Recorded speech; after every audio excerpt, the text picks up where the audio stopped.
Here are instructions to operate the SUP 600, including clamp operation and clamp alignment.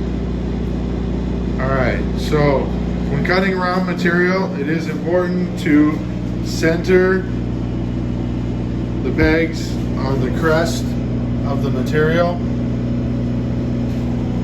To do this, there are adjustments right here for in and out, and for here up and down. Horizontal clamps are optional, but when cutting round are quite important. Horizontal clamp should be put in the center of the tube as well when clamped down.